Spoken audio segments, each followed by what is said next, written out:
Welcome back inside the den. We're excited to have you guys for another episode. Today, we're going to get into some bat talk with my co-host, Chris Murray. If you've been living under a rock or a cave. There you go, bat cave. Some bats took over Lawlor the other day in Nevada basketball season opener against Sacramento State. Now, it's made the waves throughout the internet, and Steve Alford is not too happy. Chris, your main takeaways? Yeah, I mean, I wrote a story yesterday. Is it a fun quirk of Lawlor Event Center games or a frustrating embarrassment? And I think Coach Alford is more on the frustrating embarrassment side. He actually used the word embarrassed and said it can't happen anymore. And then the players, coming off a win, they had a more jovial take. They said they liked it. It added to their home court advantage. So there's honestly, in my opinion, not much Nevada can do. Like, these bats can get through a quarter-size hole. Lawlor Event Center is 40 years old, so there's no way to kind of ensure that bats won't get in there. For whatever reason, they seem to come here as they're migrating to Mexico. That's eventually where they're headed, but usually they'll take some hibernation there in Lawlor Event Center up behind the advertisements at the top of the arena. So it's happened since 2017 off and on, but this is certainly the most buzz it's got. I know you clipped out some of the stuff and put it on our social, and it seemed like everyone was taking that and put it on their social, whether it was like Barstool or John Boy or, all across the internet. How was that for you? Yeah, it was exciting. I mean, anytime you can get content out there that takes off and gets wings of its own. Of course, we get the credit for it. It says our name on there and all that. But it's a fun, quirky thing, especially during a week in which a possum ran on a college football field. So it seems like animals are taking over. And we talked about Steve Alford, his comments after the game saying that it's embarrassing that a great program or big time program. Big time program. That's the verbiage there. Yes. He said that they shouldn't be dealing with this. But I don't know. Who is he to say to be above bats? Well, I would say the first time they showed up was 2017-18. Nevada made it to the Sweet 16. So maybe it's a harbinger of future success for this program. If you got to deal with bats at the beginning of the season to get to the Sweet 16 at the end of the season, I think most coaches would take that. But yeah, you don't want stoppages of play. And they don't have rabies or anything. These are Brazilian bats. Less than half of 1% of these kinds of bats have rabies. So it's a pretty safe thing. But, I think the fans get a kick out of it. But if you're actually a player on the court and you're trying to play a game and you have these bats swooping down and diving down, it's probably not the most comforting feeling. When it happened in this game was actually somewhat beneficial for Nevada. Sac State had just gone on a 12-0 run. Nevada had taken a timeout and then gotten a bucket, but it maybe kind of stemmed the tide for the Hornets there in terms of their rallying back. So, I know the people at Lawlor work very hard to ensure that they're not going to interrupt the game, but there's, like I said, only so much you can do. Like, it's really hard to catch a bat in an open air arena that's that big. They've got nets, but obviously the bats fly above the net level, so they'd have to try and capture them kind of behind those advertisements, pull them out, and that's really important because a lot of them, they'll get stuck in Lawlor and then they'll dehydrate and they'll actually end up perishing. So they don't want that to happen. So they're trying to solve the bat problem. They're putting some hard work behind it. But between that and Jared Lucas shooting a three, giving a high five to Nisre Zuzwa and the crowd, and then it not actually going in, there were some very big viral moments from Nevada's season opener against Sac State. You're not usually going to get millions of impressions from your season opener against Sac State if you're not a preseason top 25 team. But they say all news is good news, and the Wolfpack brand was certainly out there this week with the bats and that shot attempt. Yeah, it was, and we can kind of draw back to the bats. Can you blame them? These beans, these bats, they hunt flying pests. Yeah. So there's hornets on the floor, right? So they're naturally going to go hunting. There you go. Come on. You can't blame them. Maybe they enjoy basketball. I mean, you had Craig Neal, the associate head coach. He had a towel. He was trying to catch some of them.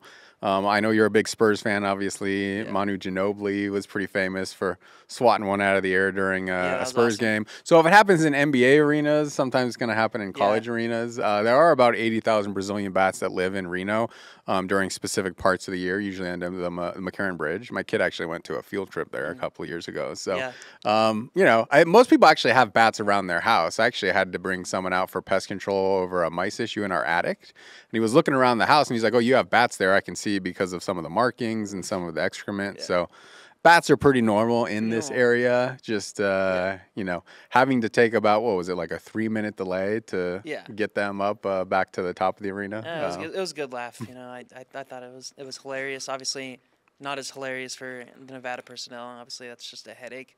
But you mentioned the McCarran Bridge. I used to live in Austin, and on Congress Street, they had the bridge there. And people would, it's a tourist thing. They go out there at 5, 6 p.m. whenever the sun's setting, and the bats just fly out, and it's cool. You just see all these bats just flying. Not quite the same flair at McCarran Bridge, but bats are very common. Draw back to the Spurs. Yeah, it happened back in the day, and the Spurs coyote was actually running around with a net, and Manu Ginobili obviously slapped the bat out of the air, and that was a great viral moment. But didn't he have to get shots? Yeah, they dang. gave him rabies shots. That was not a smart move by him then to take those, because I understand those aren't great. But the Spurs kind of owned it. They the coyote, their mascot, dresses up as Batman every so often and runs around with the net. There you go. So it's kind of fun, quirky. He actually quote tweeted John Boy's reposting of our video with an eyeball emoji. Yeah. And it's kind of like the mascot did. The mascot did, yes. So Patton Oswalt had a tweet out there about it. Yes. And I saw he was just in a trailer for the next Ghostbusters movie. So I know you're a big film guy. We're talking about bats. What's the best Batman movie? The best Batman movie? Yeah. I mean, there's been a lot of them. I'm more of like a noir guy. So the new one struck a chord with me because it was like straight detective Batman. Okay, so the Robert Pattinson Batman better than the Heath Ledger Batman? Is that that's the take? The Dark Knight's still number one. Okay. I mean that's like the Joker's an all time. Obviously, there's been a bunch of different iterations of the Joker, in like comic books, video games, and movies and the like. So it's hard to say, oh, that's the best one. But Heath Ledger, kind of personified it the best in all-time performance. So that's the best one, the Dark Knight. To me, but what would you say? I mean, like I like the Bane one. I'm a big Bane guy. I like Tom Hardy in general. Oh, you like Rises? Okay. Yeah, I'm a big Tom Hardy guy. So the third of those, you had a football field blow up. There was some good stuff in that one. That was good. Yeah, the Steelers, like Hines Ward. Anne Hathaway is in that one, right? Yep. Yeah. She was good. It's good. Good sound effects. And yeah, but I like Tom Hardy. Have you ever seen the movie Locke? He's basically in a car the entire movie. Yeah. Yeah, that's a good one. Just freaking out. Yeah. So yeah, that's our take on the Bat movies. Talk. Yeah. Both Christopher Nolan picks though, so not I know, but like not too far out on the ledge there. I don't know. I like the Tim Burton ones from the 90s. Not the Arnold Schwarzenegger one. Yeah. Mr. That's Freeze. just funny. Like, the Ice Age killed the dinosaurs. Mr. Freeze. Mr. Freeze. Yeah, he's awesome. But back to basketball talk.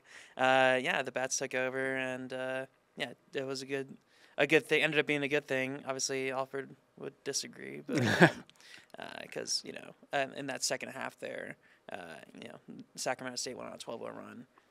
Kind of to draw back to the game here, Nevada obviously ended up winning 77-63, first win of the season. But what were some of your main takeaways? It got a little hairy at the end there, but they ended up covering, which is kind of funny because Vegas had them as 13.5-point favorites, win by 14. Yeah. I don't know what Vegas is on. They just know the future. I was pretty close, too. I had it 75-65, so it was 75-63 with about a minute to go. So I was hoping one Sac State basket, and I would have got it right on. But beyond my pick, I think there were really three things Nevada did well in that game to win. They rebounded well. They were +3 there. They got to the free throw line. I think it was 27 attempts to 8 attempts. And they didn't turn the ball over, only 7 turnovers. So when you rebound, when you get to the free throw line 3 times as much as your opponent, and when you don't turn the ball over in single digits, then you're usually going to win the game unless the other team goes crazy from 3. And Sac State hit 11 of their 33 threes, but they kind of contained them there. I think that one of the bigger takeaways was how deep this team, we talked a lot about the depth, and it kind of showed in this game. In the first half, Keenan Blackshear scores 0 points, doesn't make a field goal, has some foul trouble, and they get 20 points from their bench. Hunter McIntosh was really big in that stretch. I think he had 12 first-half points. So 20 of your 39 first-half points coming from your bench. Jared Lucas had a very good first half, but the other starters didn't really do much. So when you can have that kind of bench performance, especially when you get into foul trouble, that's a really big deal.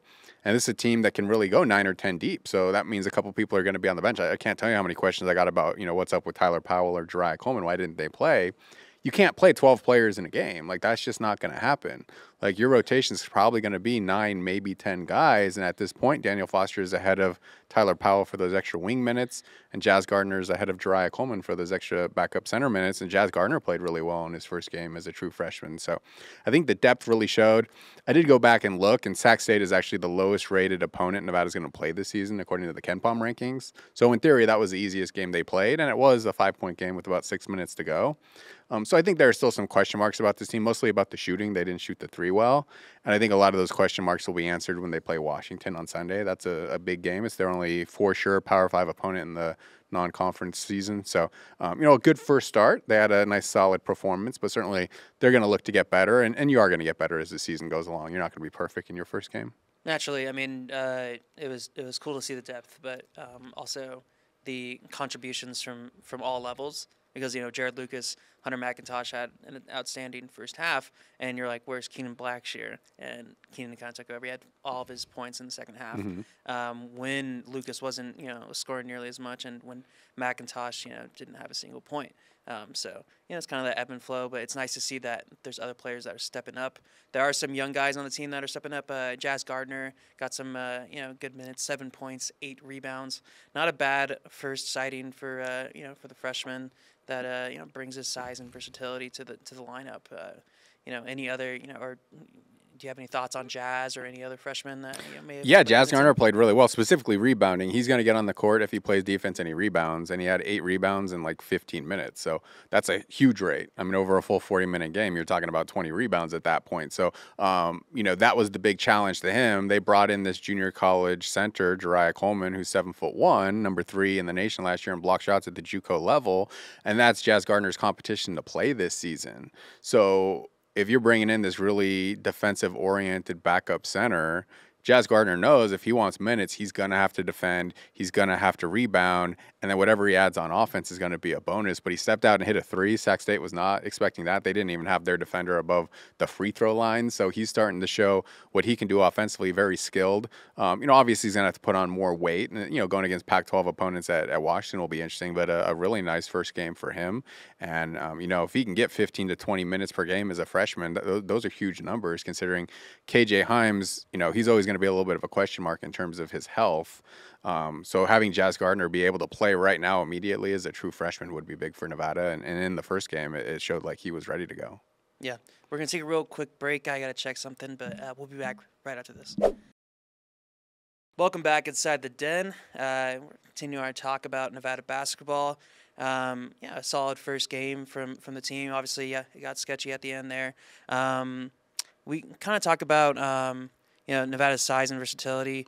Himes had a solid outing, but struggled offensively. Gardner came in and proved to be an offensive asset and get those rebounds.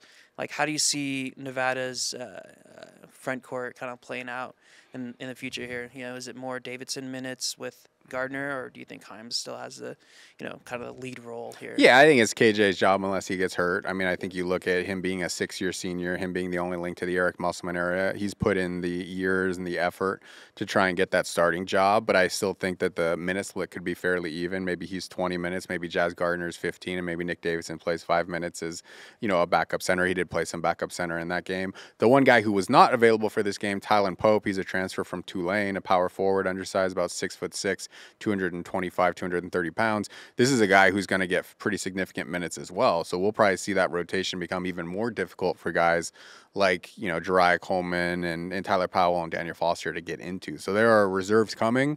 Not very likely this Sunday against Washington. It's being dubbed a week-to-week hand injury, so probably won't be playing against the Wolfpack's Pac-12 opponent this weekend. But that's a guy, when they get him back, they should be even more versatile down low. If they play a smaller team that's maybe playing like a 6'6" center, maybe Tylen Pope can match up against him. So there are definitely a lot of options in how they can run that front court, and certainly in the back court as well. They've got a couple of guys they can put the ball in the hands of and say go make plays, whether it's Keenan Blackshear or Tyler Rollison, who's a true freshman who got about 15 minutes in this game, or maybe even a Jared Lucas or a Hunter McIntosh. So, game one, everything that was kind of as advertised showed up. And now the big question is, will they start hitting some threes? I think it was 14 threes in this game. And they probably don't want to rely too much on the three. I mean, it was nice that they had almost twice as many free throw attempts as 3-point attempts. I think that's a good formula for them. But as they go against better teams like a Washington, that's a little bit more offensively potent than Sac State, they're going to have to probably hit 6, 7, 8 threes to be able to win some of these games. Yeah, that's a stat that stood out in the stat sheets, 4 for 14, and Sac State shoots like 30+ threes in that game. A big trend in college basketball is a lot of teams are moving behind the arc, and that's just kind of the game, how it is. One extra point, it makes sense. You're going to start jacking up those threes. But it seems like they're kind of shifting their identity away from, being that high potent scoring team and more of like, hey, we'll wear you down. We're going to get to the line. We're going to get you in foul trouble, and we're going to get back and play defense and not allow you to get out on the run. I think it comes down to what are the strengths of your team. Jared Lucas is a very good shooter. Didn't have a great shooting game against Sac State. 4 of 14 overall, 1 of 6 from 3. He's going to make about 38% of his threes, maybe 40% of his threes. Other than that, there are not a lot of great shooters on this team. I think Hunter McIntosh is someone who's proven he can be a very good Division I shooter, and he hit a couple of threes in this game. But you don't really want Keenan Blackshear or Daniel Foster. I mean, maybe Trey Coleman. You don't really want those guys taking more than like 2 or 3 threes a game. So, Nevada has to play to its strengths, which right now is getting to the free throw line. Jared Lucas drew 8 fouls in this game, which is always incredible that he's able to do that because he's not like super like fast or super athletic, and he'll tell you that.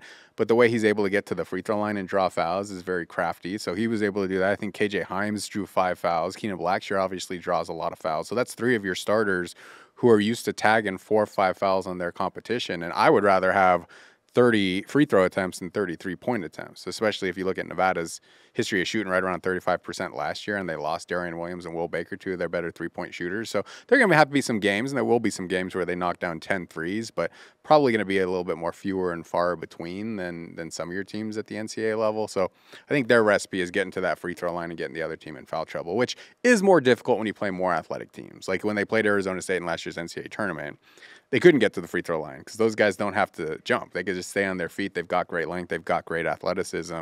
Washington is not that caliber of team. They weren't great last year, but they are a longer Pac-12 style team. Will Nevada be able to get to the free throw line 25 times? Will be interesting to see. Yeah, look up that matchup with Washington. They have a center that's 6'10", have some forwards that are 6'10" and 6'7", so a little more physical style of a matchup there. So it could give them trouble on Sunday. But I think they're a high-scoring team. Obviously, their level of competition that they've played so far is not great. Obviously, it's just one game, but I think they beat Bellarmine.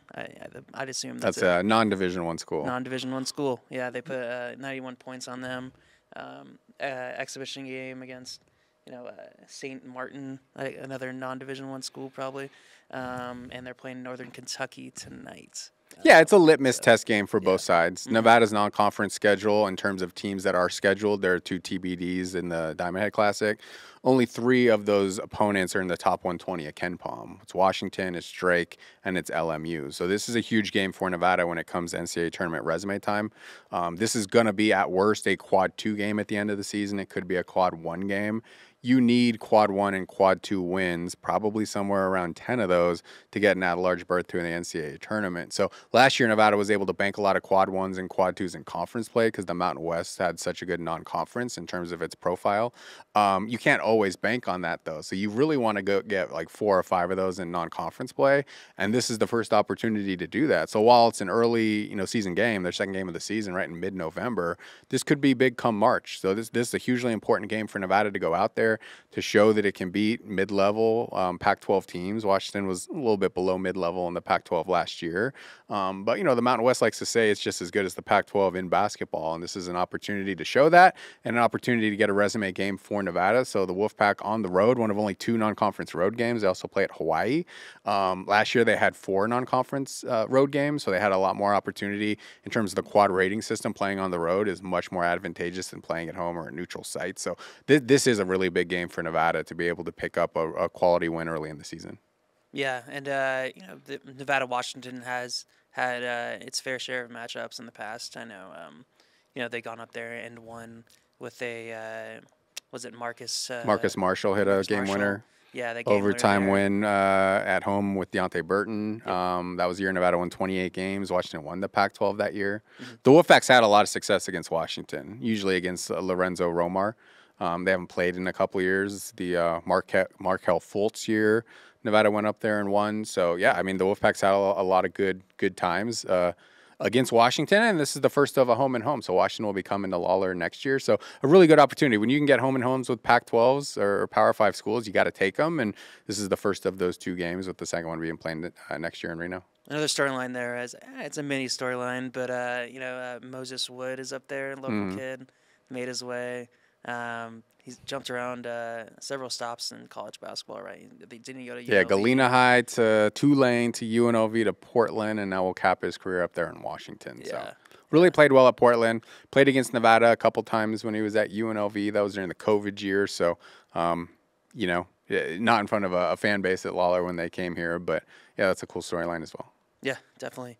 Any, thoughts on, specific matchups? I know their leading scorer right now is Corin Johnson, guard, kind of was the number one prospect out of Washington when he came out. He scored 25. Do you think any type of guard play can give Nevada issues? Well, I mean, that's where Nevada's strength is. Yeah. Jared Lucas and Keenan Blackshear are the two best players on this team. So I think it'll be very interesting to see if both of them can play well throughout the whole game. Because as you mentioned, against Sac State, it was Jared Lucas in the first half, no Keenan Blackshear. And in the second half, it was Keenan Blackshear, not a lot of Jared Lucas. So can you get your two stars up there around 20 points? Those guys are going to have to play well simultaneously for Nevada to beat the better opponents on its schedule, for them to win potentially postseason games, for them to win potentially a Mountain West championship. And they've had plenty of games where they've both played well at the same time. So not to say that they can't do it, but certainly your stars are in the spotlight in your higher competition games, and this is one of those contests. And outside of this, obviously this could end up being a quad 2. Yeah, you look at the schedule to come, you probably look at that Diamond Head Classic as an opportunity to face somebody quad 1 or quad 2 if they make their way to the championship and face off with TCU's in it, right? They open against Temple, and if they win, they play the winner of the TCU and whoever they're playing game. So TCU is a top 25 team. That would be a quad 1 game if they're able to do that. Georgia Tech is in that tournament, so maybe that's a chance to play the Yellow Jackets. The non-conference schedule is going to have to break, right? Because there are not a lot of straight-up marquee games. I think the Drake game and the Washington game will be quad 1 or quad 2, and then maybe they get a couple of quad 2 games in the Diamond Head Classic. So maybe 4 quad 1 or quad 2 games out of their 14 non-conference games, which is a little bit low. I mean, you look at San Diego State's schedule, and they're playing a ton of teams, including Gonzaga and BYU, and they're loaded in terms of who they're playing. But Nevada's gonna have to take advantage of those 4 opportunities if that's what we're projecting against quad 1 and 2 competition in non-conference. You had an article recently saying that Nevada basketball made money off of this out-of-conference schedule. Spent a lot of money. So $420,000 is how much this non-conference schedule cost. Okay. When you take the game guarantees they're paying versus the game guarantees they're getting. So a lot of people don't know, but when you bring a team in like Sac State, which I know probably doesn't excite the fan base, that costs them $80,000 to play that game. There are some other games against UC Davis, Weber State. Those cost each $70,000. Now, the way of getting around that is doing a home and home. If you do a home and home with a Sac State or a Weber State, then there's no money that changes hands. But Nevada doesn't want to go play at Weber State or UC Davis. So it's a much heavier home schedule against kind of, pretty low-level competition. And each of those games will cost you about $70,000 or $80,000. Nevada typically spends about $200,000 to $250,000 on its non-conference schedule. This year, $420,000. So definitely a lot higher. If you're curious on the women's side, they're actually making $18,500 from their non-conference schedule. So a lot easier to schedule on the women's side in terms of financials, but that's all about budget and infrastructure. If you want your team to potentially put together an NCAA tournament caliber resume, a lot of that is the scheduling, and a lot of the scheduling, that requires a lot of money to be able to get teams to your home arena. Yeah, I mean, there's always a challenge with scheduling, though, right? Because it's like, in football, like USC can shell out some money to Nevada to come down because they know, hey, we're going to probably beat these guys, and it's a good payday for Nevada, and it's a tune-up game for us. But for basketball, it's like, that Nevada team can be a little frisky.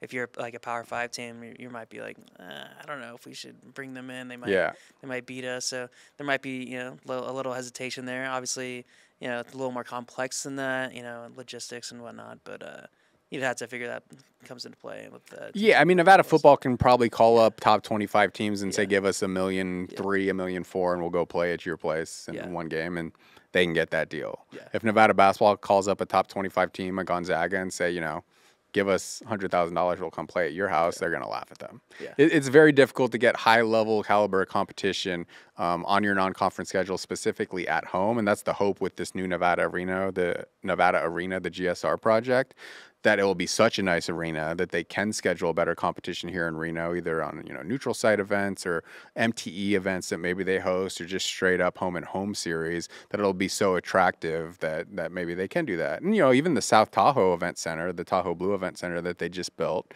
maybe you can get like a Cal or a Stanford to go do a neutral site up there. So it's not easy scheduling non-conference. I know these coaches work a ton to try and get the best opponents they can in the Lawlor. Just a lot of times you end up with kind of these middling WCC, Big West, Big Sky schools, and maybe you can pop one or two quality games in there. And certainly the game at Washington this Sunday is the quality game, and they were able to get a home and home in that. So, kudos to Nevada for working that one out. Chris, I don't know the current line for that game, but if I'm assuming Washington's home, that they're going to be favored. You're going to give your prediction later this week as to the result of that game, but do you think Nevada has a good chance of covering, or Yeah, I mean, you look at the Ken Palm rankings, Nevada's actually higher than Washington. Okay. So there's no line because as we tape this, Washington playing a game after that against Northern Kentucky, as you mentioned, they're not going to set a line until probably the day of Sunday morning, but it'll probably be close to a pick-em. Usually it's a three-point home court advantage. So let's say Nevada is a little bit better than Washington on paper. Well, that 3-point advantage being at home kind of offsets it. So I'm going to guess Washington's like a 2-point favorite, somewhere around there, 2 or 3 points. So close game. It's a game that either team can win if they play well. So can Nevada hit threes? Can they get to the free throw line? Can they handle Washington's athleticism, which sometimes they struggled with last year against the more athletic teams they faced? Those are all the big questions. But yeah, it's a coin flip. And I did look at ESPN's analytics. I think they gave Nevada about a 25% chance of winning. So maybe ESPN's BPI, Basketball Power Index, not quite as bullish on the Wolfpack compared to a Ken Palm. But yeah, Washington should be a small favorite in that game. Right. Okay. I guess we'll see on Sunday, and it should be a good game, exciting game. It depends on what versions of Jared Lucas and Kenyon Blackshear we get. If those guys play lights out, then probably looking at a win. They kind of go as they go. Despite all the depth that Alford has talked about in the offseason, they are a deep team, but they still go as their guards go, ultimately. Well, Chris, thanks for joining me inside the den. And any last thoughts for the audience? No. Looking forward to the season, and we'll see if there are more bats in the future. The next home game on Wednesday against Pacific. So that's the next chance for the bats to come out. I know. Everybody, get your rabies shots. I know the Brazilian bats don't carry that, but, never be too careful. There you go. We'll see you next time on Inside the Den. Remember to like, rate, subscribe, wherever you guys get this podcast, and we'll see you next time.